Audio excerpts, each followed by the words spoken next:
Paskah pertama hari ini adalah dusta dan kebenaran kesaksian saksi mata. Dusta dan kebenaran dan kesaksian saksi mata. Anak-anak Tuhan Yesus Kristus mengatakan ada dusta. Lalu lawan katanya itu kebenaran. Ada dusta, ada kebenaran. Dusta itu kata-kata yang tidak punya arti, atau kata kasarnya itu bohong. Kalau kebenaran, kata-kata atau sesuatu yang nyata dan benar-benar terjadi, itu punya nilai yang positif dan berdampak untuk orang lain. Lalu sebagai orang Kristen, sebagai orang percaya, secara khusus sebagai anak-anak Tuhan yang di dalamnya ada persekutuan anak dan remaja, lebih fokus kita yaitu anak-anak remaja yang hidup camping perdana. Semua pasti mengerti kata dusta. Dia suka berdusta atau dia suka berbohong. Tapi dia itu juga suka berbicara sesuatu yang benar. Dusta dan kebenaran ini berhubungan dengan saksi mata atas peristiwa kebangkitan. Anak-anak dan saudara-saudaraku yang Tuhan Allah kasihi, bagian ini dipilih oleh sinode untuk kita renungkan secara bersama-sama dalam gereja Tuhan di Tanah Papua. Oleh sebab itu, fokus pelayanan GKI pada triwulan kedua itu bulan April, Mei, Juli tahun 2023 itu bertujuan untuk sebuah pembaruan dalam segala sisi, terutama dalam perkembangan pekerjaan pelayanan Injil. Anak-anak yang Tuhan Yesus Kristus kasihi, fokus pelayanan GKI pada triwulan kedua yaitu pembaharuan itu berdasarkan kasih Kristus di antara sesama manusia sebagai mitra Allah yang saling menghormati perbedaan dan saling menerima kelebihan dalam kebiasaan atau budaya-budaya untuk menjadi satu dalam gereja yang bersama dan saling menerima. Oleh sebab itu di hari ini semangat kebangkitan Yesus Kristus itu kita baca dalam bagian yang sudah tadi kita baca dan kita ikuti secara bersama-sama. Bahwa di hari ini seluruh umat Tuhan di seluruh belahan dunia semua bersorak-sorak karena peristiwa kebangkitan. Karena Paskah adalah harapan. Paskah adalah kemenangan. Paskah adalah berita sukacita atau berita yang bergembira. Paskah juga adalah bentuk iman percaya kita kepada Tuhan bahwa Yesus telah bangkit. Anak-anak yang Tuhan Yesus Kristus kasihi, kebangkitan Kristus itu berdampak positif bagi manusia. Artinya adanya pembaharuan dalam hidup. Perayaan Paskah itu adalah bukti kemenangan atas kuasa maut. Perayaan Paskah adalah bukti kemenangan bahwa sesungguhnya kuasa maut itu tidak berkuasa apa-apa. Mengapa demikian? Karena benar-benar Yesus itu bangkit mengalahkan maut.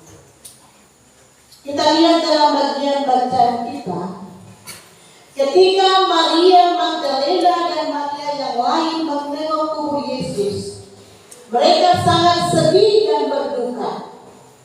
Mereka tidak membayangkan bahwa Yesus akan hidup. Dan mereka tidak memiliki harapan lagi bahwa Yesus pasti bangkit. Peristiwa penyaliban di Golgota menghilangkan semangat dan harapan mereka bahwa orang yang paling mereka sayangi, telah pergi untuk selama-lamanya. Itu secara pikiran Maria Magdalena dan Maria yang lain. Tetapi pasca memberi harapan baru, kubur telah kosong dan Yesus telah bangkit. Seorang malaikat menyampaikan kabar bahwa Yesus yang disalibkan itu sudah bangkit. Para perempuan diminta untuk melihat sendiri melalui kasat mata mereka supaya mereka percaya bahwa kubur itu telah kosong. Kalau kubur telah kosong, otomatis Yesus bangkit. Tetapi para penjaga kubur itu, mereka tidak menyampaikan fakta yang sebenarnya. Mereka bilang, Maria Magdalena dan Maria yang lain, Yesus yang kamu datang tengok di kubur itu, dia hilang. Dia sudah diambil oleh sergadu untuk pindah tempat. Ya, itu artinya mereka berdusta atau mereka berbohong. Kenapa mereka berbohong dan berdusta tentang mayat Yesus yang hilang? Karena mereka dibayar, toh. Tugas mereka bekerja sebagai penjaga kubur kan dibayar. Karena uang mereka berbohong kepada Maria Magdalena dan Maria. Saudara-saudaraku dan anak-anak yang Tuhan Allah kasihi. Jadi karena uang mereka berbohong, padahal mereka adalah penjaga kubur yang otomatis mereka tahu persis situasi di dalam kubur Yesus. Oleh sebab itu mereka mengelabui Maria Magdalena dan Maria yang lain. Mereka bilang, Yesus tidak ada, mayat Yesus tidak ada. Dia sudah dipindahkan. Mungkin saja mereka sudah buang mayatnya. Itu mereka berbohong. Padahal mereka punya mulut ini berkata bohong, tapi dia tidak bisa bohong. Dia punya perasaan hati bahwa kubur Yesus itu kosong karena Yesus telah bangkit. Mereka melihat peristiwa yang malaikat turun itu. Anak-anak yang Tuhan Yesus Kristus kasihi. Lalu mereka memanggil Maria Magdalena dan Maria yang lain itu melihat sendiri tempat Yesus dibaringkan supaya mereka percaya. Namun malaikat tiba-tiba turun dan berkata, Yesus bangkit. Walaupun mereka dibohongi atau didustai, tapi mereka juga percaya atas peristiwa yang mereka alami itu. Sebelumnya mereka datang ke kubur dengan hati dirundung pilu, tapi kemudian mereka pulang dari kubur itu dengan sukacita besar. Mereka datang ke kubur dengan hati dan langkah yang berat serta hati yang lemah. Tetapi kebangkitan Yesus membuat mereka pulang dengan berlari cepat-cepat untuk memberitahukan kabar sukacita itu kepada murid-murid Yesus. Anak-anak bisa lihat dalam ayatnya yang ke-8.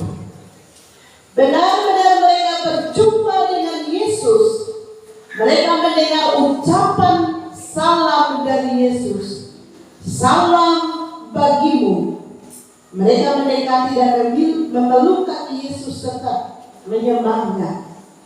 Yesus meneguhkan keberanian mereka untuk menyampaikan kabar sukacita atau kabar yang menggembirakan bahwa Ia telah bangkit. Saudara-saudara dan anak-anak yang Tuhan Allah kasihi. Jadi pasca mengubah kehidupan para perempuan menjadi saksi kebangkitan Yesus. Jadi hari ini kita yang perempuan harus bersyukur. Karena perempuan yang pertama kali dikubur, toh? Betul kan tidak? Kan Ibu Pendeta yang bilang, kakak kita yang bilang. Beri aplaus dulu ke Tuhan.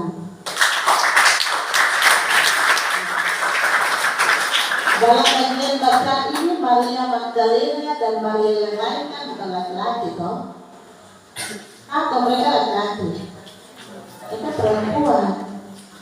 Oleh sebab itu, jika Paskah mengubah kehidupan para perempuan menjadi saksi kebangkitan Kristus, sebaliknya para imam justru merancang kebohongan. Ini yang tadi sudah dijelaskan tadi.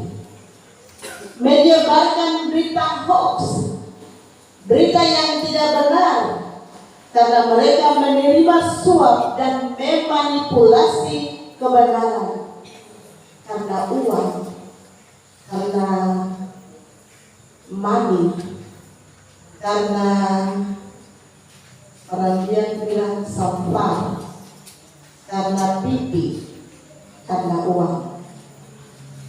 Jadi para imam ini mereka menyebarkan berita kebohongan. Berita yang mereka sebarkan itu, mereka bilang Yesus sebenarnya tidak bangkit, tapi dia hilang, dia sedang dicuri, atau dia sedang dibawa pergi. Oleh sebab itu Matius mencatat bahwa cerita bohong ini tentang hilangnya mayat Yesus tersiar di seluruh orang Yahudi. Paskah bukan sekedar perayaan yang kita rayakan hanya supaya kita senang-senang, tapi kita merayakan Paskah adalah kita datang dalam peristiwa Jumat Agung, merenungkan kesengsaraan, penyiksaan sampai pada penderitaan dan kematian, lalu kita bersama-sama menyaksikan peristiwa kebangkitan dengan kita mempraktekkan jalan salib, kita mengungkapkan kita punya kekurangan, kelebihan, ada harapan yang kita sampaikan, ada motivasi yang kita sampaikan untuk didoakan. Oleh sebab itu wujud anak-anak menyampaikan apa yang menjadi harapan. Itu bukti dari sebuah kebangkitan bagi kita. Anak-anak yang Tuhan Yesus Kristus kasihi. Jadi sebenarnya peristiwa Paskah itu punya tujuan supaya iman kita benar-benar percaya dan meyakini akan kuasa kebangkitan itu. Mengubah kematian menjadi sebuah pengharapan, menjadi sebuah motivasi, semangat, daya juang untuk menjadi anak-anak yang berubah, untuk menjadi anak-anak yang rajin sekolah, rajin belajar, tapi juga rajin membaca Alkitab dan lain-lain. Jadi Paskah ini dia bukan hanya untuk orang Yahudi saja, tapi bagi semua orang di muka bumi, bahwa kebangkitannya itu mampu mengalahkan kuasa maut. Dia sudah bangkit untuk kita semua, bangkit untuk menyelamatkan kita dari dosa, bangkit untuk membawa kita menuju kepada sebuah kemajuan, bangkit menjadi sebuah harapan, menjadi motivasi, menjadi semangat untuk kita. Oleh sebab itu, transformasi iman adalah sebuah perubahan. Jadi Paskah harus membawa perubahan hidup untuk semua orang.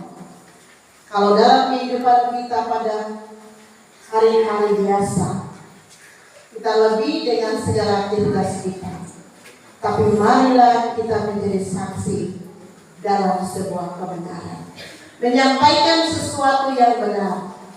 Yesus bangkit, maka Maria Magdalena dan Maria yang lain itu mereka harus pergi ke Galilea menyampaikan berita yang benar, bukan berita yang hoax, bukan berita yang salah atau mereka tidak berdusta.